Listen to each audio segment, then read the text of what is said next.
جب صدر ایوب کے بیٹے گوہر ایوب کو کراچی مسلم لیگ کی رابطہ کمیٹی کا چیئرمین مقرر کیا گیا تو یہ افواہ پھیل گئی کہ اس تقرری کے پردے میں اس نوجوان یعنی گوہر ایوب کو اگلا صدارتی انتخاب لڑنے کی تربیت دی جا رہی ہے۔ کراچی میں ایسے لوگوں کی کمی نہ تھی جن کے دل میں صدر ایوب کے بیٹے گوہر ایوب کے خلاف غم و غصہ کی آگ پہلے ہی سے سلگ رہی تھی۔ اس افواہ نے جلدی پر تیل کا کام کیا۔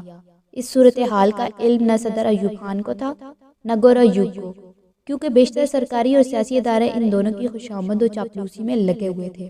اعلان کراچی کی آشفتگی اور برمی کا بانڈا اس وقت پھوٹا جب رمضان المبارک کے پہلے جمعہ کے موقع پر گوہر ایوب نے کراچی کی میمن مسجد میں تقریر کرنے کی کوشش کی۔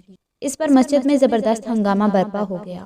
لوگوں نے تقریر سننے سے صاف انکار کر دیا۔ کسی قدر ہاتھا پائی بھی ہوئی اور گوہر ایوب کو بمشکل پولیس کی حفاظت میں مسجد سے باہر لایا گیا۔ اس احتجاجی واقعہ نے ایک طرف تو گوہر ایوب کی بڑھتی ہوئی توقعات اور خواہشات کی بساط الٹ دی، دوسری جانب صدر ایوب کے اقتدار کی سیڑھی کے پائیدان کو بھی جھنجھوڑ کر رکھ دیا۔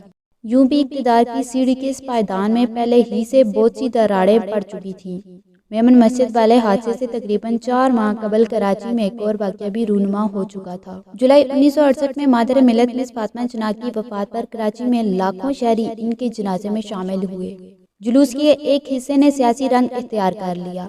کچھ نعرے حکومت کے خلاف بلند ہوئے، کچھ نعروں میں ایوب خان مرد آباد کہا گیا۔ اس پر پولیس حرکت میں آئی اور لاٹھی چارج اور آنسو گیس کے علاوہ گولیاں بھی چلائی گئی۔ مرنے والوں کی صحیح تعداد مصدقہ طور پر کبھی بھی متعین نہیں ہوئی، لیکن خون کی جو قدر مقدار بھی اس موقع پر بہائی گئی، بلا شبہ اس نے صدر ایوب کے زوال کی راہ کو ہموار کرنے میں بدنصیبی کا چھڑکاؤ کیا تھا۔